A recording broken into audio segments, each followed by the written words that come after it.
Hello class, this is section 3.5 on velocities.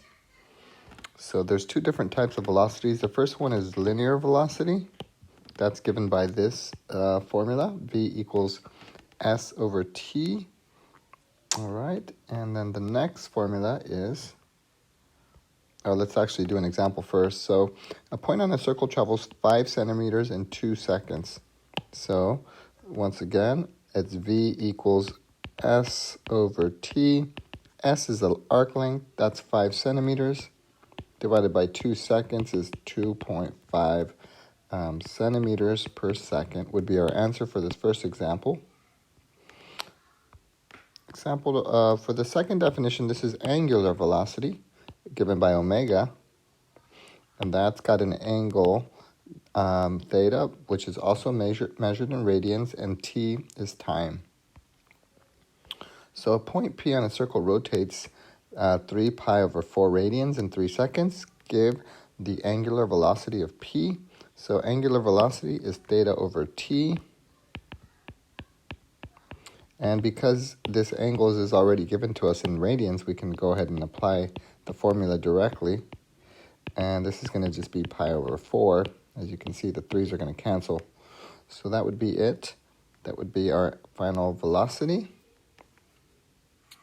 That's going to be radians per second.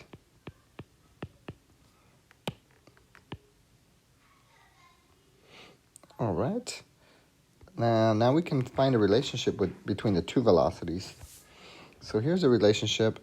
If you start off with the arc length formula, you can divide both sides by t. And then if you look at that, that's the angular velocity formula, theta over t. So that's what they did. They substituted. And on the left side, this is a linear velocity. So they substituted. So this is the formula that we're looking at. Linear velocity is equal to the radius times the angular velocity. Once again, here's the formula. So let's see how we can put this to use. A phonograph record is turning at 45 revolutions per minute. So that means you have 45 revolutions per every 1 minute. Let's convert that. Well, we know that for 1 revolution, that's equivalent to 2 pi radians.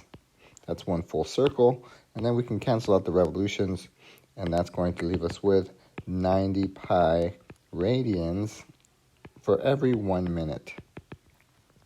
All right. And then they tell us they want us to find the angular velocity and the linear velocity. So this is the angular velocity. The angular velocity is 90 pi radians per minute. Okay, so that would do it for the angular velocity.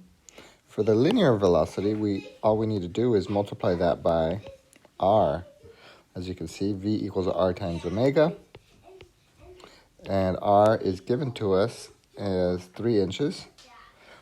However, they want it in feet per minute. So what I would recommend is to convert this to feet by using the ratio of 1 foot for every 12 inches. Cancel, cancel. This is going to be 1/4 of a foot. So that is our radius, 1/4 of a foot, times the angular velocity is going to be this here. So that's going to be 90 over 4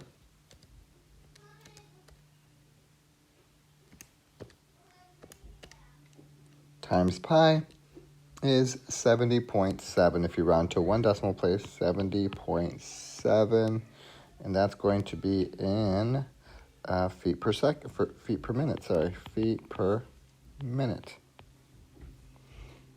All right, so that does it for that example.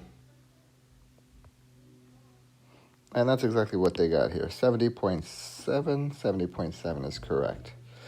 All right, let's take a look at the homework now. So let's start with problem number 3. So it says, find the linear velocity of a point moving with uniform circular motion. So remember, v is equal to s over t. So that's 5 divided by 2, which is 2.5 feet per minute. All right, the next example says, find the distance s covered by a point moving with linear velocity v and given the time. All right, so let's see if we can figure this out. It's going to be the same formula, v equals s over t, but this time we are looking for s, so that means we could multiply both sides of the equation by t. So s is equal to v times t. The velocity is 37, the time is half an hour, and that's going to be 37 divided by 2, which is 18.5 miles.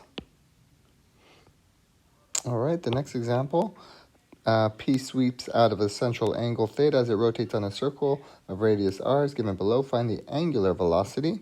So this time we have to do angular velocity, which is given as the formula. We can recall the formula for angular velocity is theta over t. Theta over t. And theta is given to us in radians already because there's no degree symbol. Divide that by 6, and that's just going to be 3 radians per minute. All right. The next one says, similar, they want us to find the distance s this time. So for this example, we should apply the formula that has the relationship between the two velocities, which is v equals r omega. V equals r omega. All right, we have, and we also know that omega, we know what omega is, and we're looking for s, right? We're looking for s. So we can use this formula up here, where s is going to be v times t. So s is v times t. All right, so we can actually, let's just substitute for v. S over t is v, so this becomes s over t instead of v. We're just doing a substitution here. And now I believe we have everything that we need. We can multiply both sides of the equation by t, and that should do it. So now we have s equals r times w times t. That's not a w, sorry, that's omega. And now we can plug in the values. R is 4, W is 5, and T is 7. So if you multiply those three numbers, you should get 140 inches, which, let's see if that is correct, and it is. All right, for this next problem, it says, find the angular velocity in radians per minute associated with the given revolutions per minute. All right, so we have 10 revolutions for every 1 minute, and they want the angular velocity. Well, to find angular velocity, you just have to convert this revolutions to radians. And we know the relationship between revolutions and radians is the following: 1 revolution for every 2 pi radians. And that's going to allow us to cancel out our revolutions. So that's going to give us 20 pi radians per minute. And that's exactly what we wanted, except they want us to round to 1 decimal place, so we should actually multiply that out. 20 times pi is, if you round to 1 decimal place, that would be 62.8. And that is correct. All right, moving on. So a point is rotating with uniform circular motion on a circle of radius r. They want us to find v, and they let us know what the radius is and what omega is.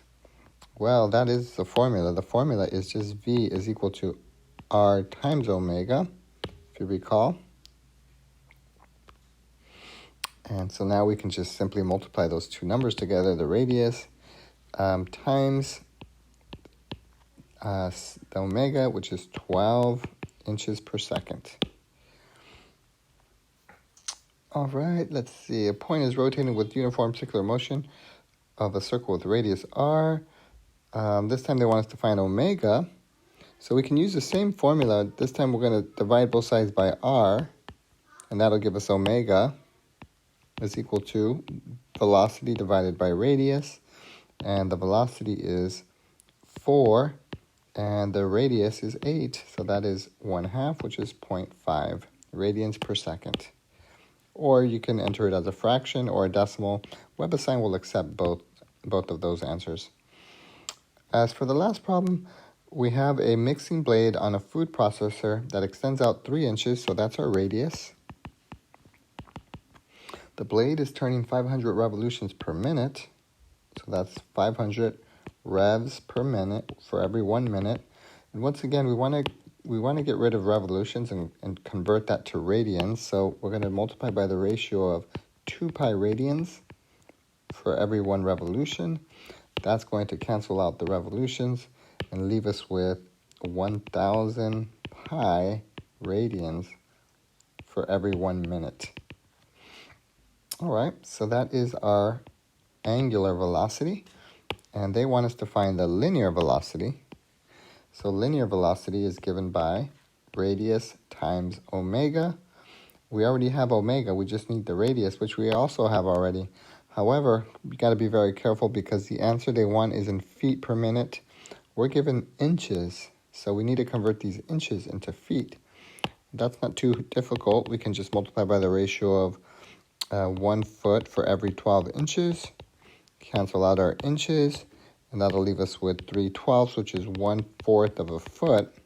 And so that's what we're going to substitute in for r, not 3 inches. So down here we have 1/4 of a foot times angular velocity, which is 1,000 pi radians per 1 minute, and that would be 250 pi, which is approximately